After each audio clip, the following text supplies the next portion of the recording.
What would you do if you discovered your billionaire husband's affair while carrying his twins? Eleanor Everett thought she knew the answer to that question, until it happened to her. 6 months pregnant and glowing with anticipation, Eleanor sat in her Manhattan obstetrician's office, one hand resting on her growing belly, while the other held her husband's phone. Cormac had stepped out to take a business call, leaving his device behind on the leather chair. That's when it buzzed. The message preview lit up the screen. "Can't wait to see you in Houston tonight, Lily." Have you ever felt that sinking feeling when everything perfect suddenly shatters? That moment when your heart drops into your stomach and the room starts spinning. Eleanor felt her breath catch as she stared at those words. Her perfect world, the penthouse overlooking Central Park, the charity galas, the private jets to Napa Valley, all of it built on a foundation of lies. But this wasn't just any text. This was from a woman whose name Eleanor had never heard before, making plans with her husband on the very day he'd promised to attend their twins' ultrasound appointment. The same husband who'd whispered sweet promises about their growing family just that morning over breakfast. Eleanor's hands trembled as she set the phone down, her mind racing. Who was Lily? How long had this been going on? And why did the timing feel so calculated, so deliberate? The betrayal cut deeper than she could have imagined. Here she was, carrying their children, planning their future, while Cormac was living a double life. The man she'd married in that fairy tale ceremony at the vineyard, surrounded by 300 guests and enough flowers to stock a botanical garden, that man was a stranger. But what Eleanor discovered next was far worse than simple infidelity. As she sat there, in that sterile medical office, watching other expectant mothers chat excitedly with their partners, Eleanor realized this was just the beginning. The text message was merely the first domino in a chain of revelations that would expose secrets dark enough to destroy everything she thought she knew about her marriage, her husband, and ultimately herself. If you've ever felt betrayed by someone you trusted completely, hit that like button, because you're going to want to hear how this story ends. What Eleanor uncovered about Cormac Rock's empire would shock you, but what she did next, that will leave you speechless. To understand how devastating that text message truly was, you need to see the life Eleanor was about to lose. Their love story had started like a Hollywood movie. Eleanor Everett, a runway model whose face had graced the covers of Vogue and Harper's Bazaar, first met Cormac Rock at a charity auction in 2017. He was the mysterious billionaire in the corner, bidding on a mullet with the casual confidence of someone who never worried about price tags. She was the stunning philanthropist hosting the event, raising money for literacy programs across America. Their wedding the following year was pure American excess. The Napa Valley vineyard they chose cost more to rent for one weekend than most people earn in a lifetime. 300 guests flew in on private jets, dining on caviar and champagne that cost more per bottle than luxury cars. Eleanor's dress alone, custom Valentino with hand-sewn pearls, had a price tag that could fund a small non-profit for years. But it wasn't just about the money. Cormac Rock was Texas oil royalty, the heir to an empire his father had built from nothing in the 1980s. Starting with a single well in the dusty plains outside Houston, the Rock family had expanded into a multi-billion-dollar petroleum conglomerate. Cormac took over at 35 and transformed the company into something even more powerful, more ruthless. Eleanor loved his ambition initially. While other wives complained about workaholic husbands, she admired how Cormac could walk into boardrooms and command respect from men twice his age. He spoke about business deals the way poets talked about art, with passion, precision, and an almost frightening intensity. Their Manhattan penthouse became the backdrop for a life most people only dream about. Floor-to-ceiling windows overlooking Central Park, art collections worth more than small countries' GDP, dinner parties where senators and celebrities mingled over $1,000 wine. Eleanor transformed herself from model to high society philanthropist, channeling her platform into causes she genuinely cared about. She thought she was living the perfect life. The kind of marriage where your husband surprises you with weekend trips to Paris, where charity galas become second homes, where pregnancy announcements come with plans for nurseries that cost more than most people's houses. But money can't buy loyalty. The first crack appeared months before that devastating text message. Cormac started working later, traveling more frequently to Houston for urgent business meetings. Phone calls that he'd take in other rooms, speaking in hushed tones that stopped abruptly when Eleanor entered. Business dinners where spouses weren't invited, despite years of her attending every company function. When Eleanor asked about these changes, Cormac had explanations that sounded reasonable. Oil markets were volatile. Expansion required his personal attention. Success demanded sacrifices.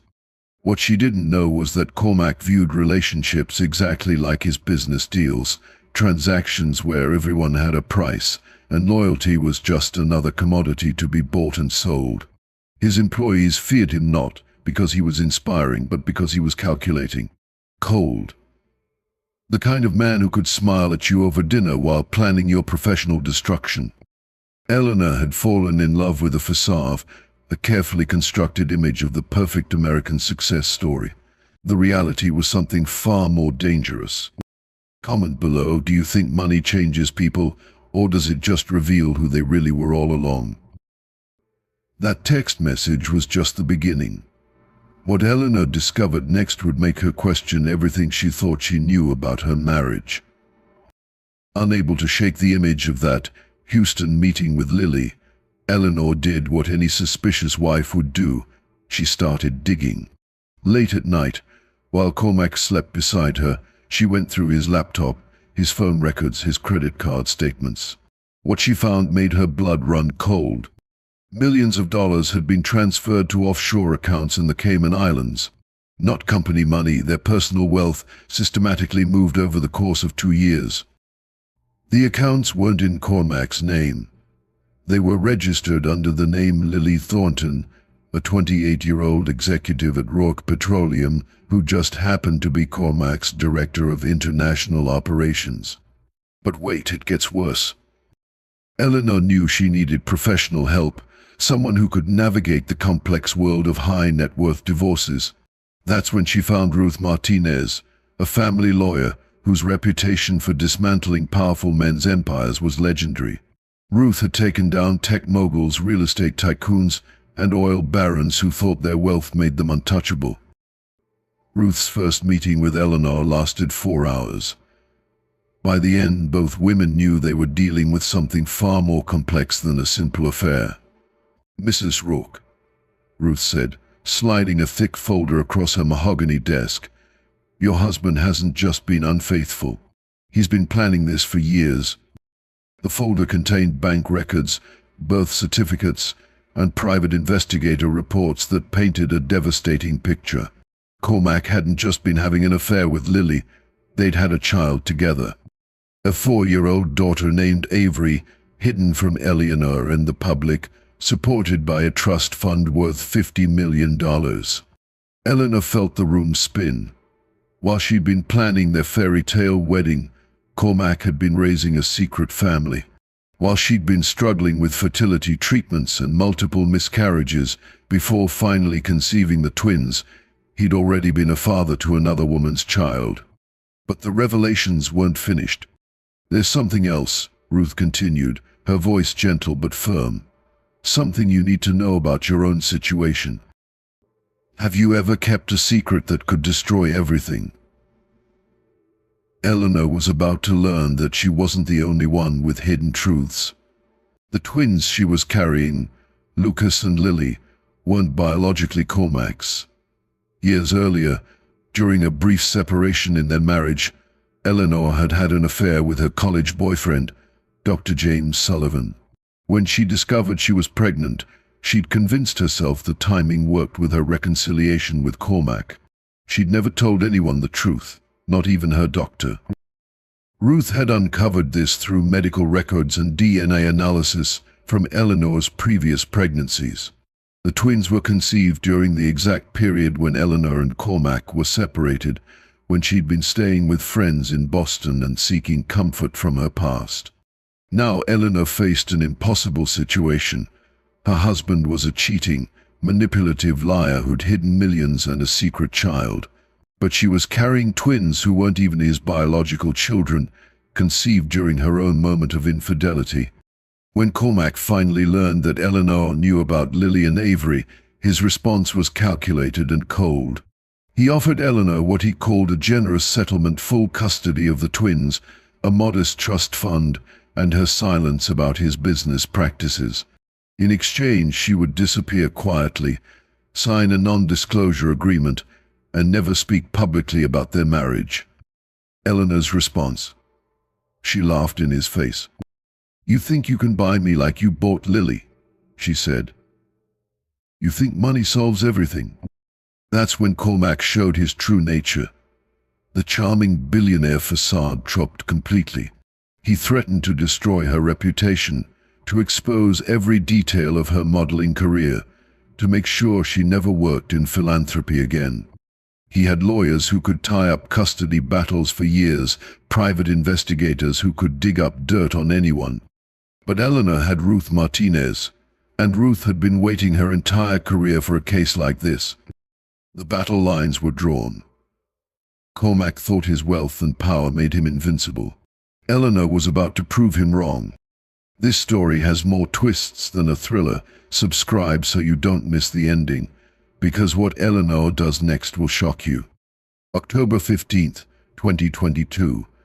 The night that changed everything. Thunder crashed against the Manhattan penthouse windows as Eleanor stood in her walk-in closet, 7 months pregnant with twins, packing a single black suitcase. Rain pelted the glass like bullets, matching the storm raging in her heart. This wasn't a spontaneous decision born from emotion.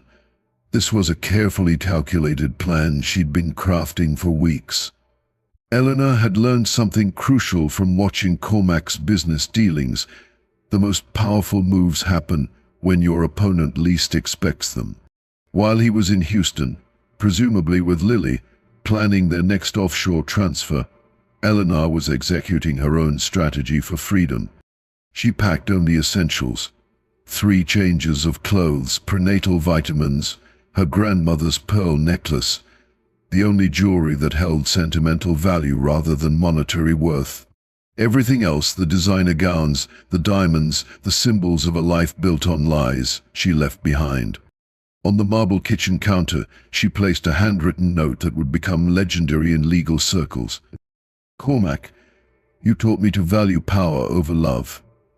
Now I'm teaching you the cost of arrogance. Don't look for us. We no longer exist in your world, Eleanor." But Eleanor Everett was about to cease existing entirely. The transformation into Evelyn Lane had been months in the making. Using skills she'd learned from investigative journalists during her philanthropy work, Eleanor had created a new identity. Cash from personal accounts she'd secretly liquidated, a used Honda Civic purchased under her new name, fake documents that would pass casual inspection but wouldn't hold up to serious scrutiny. Her destination wasn't random. New Orleans called to her for reasons that went beyond hiding. It was where Dr. Kai Jensen lived. Kai had been Eleanor's therapist during her modeling days, helping her process childhood trauma from an abusive father. More importantly, Kai was connected to a network of activists, journalists and advocates who specialized in helping women disappear from dangerous situations. Not all abuse leaves physical scars, and Kai understood that financial and emotional manipulation could be just as devastating as physical violence. The 9-hour drive through the night felt like crossing into another world. Eleanor stopped only for gas and bathroom breaks, constantly checking her rearview mirror, her heart pounding every time headlights appeared behind her. With each mile that passed, she felt the weight of her old life falling away. New Orleans embraced her like a long-lost friend. The French Quarter's narrow streets and hidden courtyards provided the perfect labyrinth for someone who needed to vanish. Kai's contacts found her a modest apartment above a bookstore, paid for in cash, registered under her new identity. For the first time in months, Eleanor felt like she could breathe. But Cormac's reach was longer than she imagined. Within 72 hours of discovering her disappearance, Cormac had mobilized resources that would make government agencies jealous. Private investigators, security firms, technology experts who could track digital footprints most people didn't even know they left behind. The bounty he placed on information leading to Eleanor's location, $10 million. Not for her capture, that would be illegal, but for any verified information about her whereabouts, her new identity, or her plans. $10 million was enough to turn friends into informants, enough to make strangers scrutinize every pregnant woman they passed, enough to put Eleanor's face on the radar of bounty hunters across the country. Eleanor had thought she was playing chess with a master. She didn't realize she was playing against someone who owned the entire board. The stakes had never been higher. Here was a pregnant woman with limited resources, trying to build a new life while carrying twins, being hunted by a billionaire with unlimited funds and no moral boundaries. Would Eleanor's desperate gamble for freedom succeed, or would Cormac's money and power drag her back into a golden cage? While Eleanor was building her new life in New Orleans, Ruth Martinez was preparing for legal warfare in Manhattan. What happened next would become one of the most spectacular courtroom battles in American divorce history. Ruth didn't just file for divorce, she launched a nuclear strike against Cormac's empire. Her countersuit alleged embezzlement, fraud, racketeering, and conspiracy. She claimed Cormac had systematically stolen marital assets to fund his mistress's lifestyle, hidden paternity to avoid financial responsibility, and used company resources for personal gain. The media attention was immediate and devastating. The New York Post dubbed it the oil baron's shame. CNN ran daily segments tracking the case. Social media exploded with hashtags demanding justice for Eleanor. Suddenly, Cormac Rock, who had spent decades carefully crafting his public image, became the face of everything wrong with American wealth and power. But Ruth's masterstroke came during discovery. Cormac's legal team had made a critical error. They'd claimed Eleanor had abandoned the marriage voluntarily, painting her as an unstable woman who fled without justification. To support this narrative, they submitted security footage from the penthouse building showing Eleanor leaving alone on that stormy October night. What they didn't expect was Ruth's response. "Your Honor," Ruth announced during a packed courtroom hearing, "the defense has presented edited footage. We have testimony from building security that Mr. Rock personally ordered the deletion of additional footage from that same evening." The courtroom fell silent. Ruth called her witness, Thomas Chen, former head of security for the Manhattan building. Thomas had been fired 3 days after Eleanor's disappearance, ostensibly for budget cuts. In reality, he'd refused to permanently delete security files that showed Cormac returning from Houston that same night, hours before Eleanor left. Mr. Rock knew his wife was leaving, Thomas testified, his voice steady despite the packed courtroom. He came home, they had a confrontation in the lobby, and he let her go. He wanted her to disappear. Then he paid me $50,000 to erase the evidence and pretend he was never there. The revelation was explosive. Cormac hadn't been the abandoned husband seeking his missing wife. He'd orchestrated her departure and then used it as a legal strategy. But Ruth wasn't finished. Over the next 3 days, she presented evidence that destroyed Cormac's credibility completely. Bank records showing he'd paid private investigators to harass Eleanor's former friends. Phone records proving he'd been in contact with Lily throughout Eleanor's pregnancy. Medical records revealing he'd known the twins weren't biologically his, but had planned to use paternity as leverage in custody negotiations. The final blow came when Ruth called Lily Thornton herself to testify. Lily, clearly terrified but legally compelled, revealed that Cormac had promised to divorce Eleanor after the twins were born. He'd planned to claim Eleanor was an unfit mother, win custody, and then raise all three children, his biological daughter Avery and Eleanor's twins, as his own empire heirs. He said children were assets, Lily testified, tears streaming down her face. He said Eleanor would never fight him, because she didn't have his resources. Judge Patricia Williams, a 20-year veteran of family court, had seen enough. Her ruling was swift and decisive. Eleanor would receive full custody of the twins, $15 million in damages for fraud and emotional distress, and protected status preventing Cormac from any future contact attempts. Additionally, the court ordered a criminal investigation into Rock Petroleum's business practices. But here's what made this victory even more extraordinary: Eleanor never returned to claim it. Ruth announced to the packed courtroom that her client wished to remain in her new life, that the judgment would be donated to organizations supporting women fleeing abusive marriages. Eleanor didn't want Cormac's money. She wanted justice, protection, and the freedom to raise her children away from his influence. The ripple effects were immediate. Rock Petroleum's board, facing criminal investigations and public relations disaster, voted to remove Cormac as CEO. Stock prices plummeted. Investors fled. The empire that had taken 40 years to build began crumbling in 40 days. Share this if you believe justice eventually wins, because sometimes the most powerful victory is walking away from the fight entirely. 2 years after her midnight escape, Eleanor had built something extraordinary from the ashes of her old life. Safeguard Mothers became more than just a non-profit. It became a lifeline for women trapped in situations eerily similar to Eleanor's own. Operating out of a renovated warehouse in New Orleans' Marigny district, the organization provided legal aid, safe housing, and new identity assistance for women fleeing financially abusive marriages. Eleanor, still living as Evelyn Lane, had found her true calling. No longer the polished philanthropist writing checks at charity galas, she worked directly with women whose stories broke her heart and inspired her daily.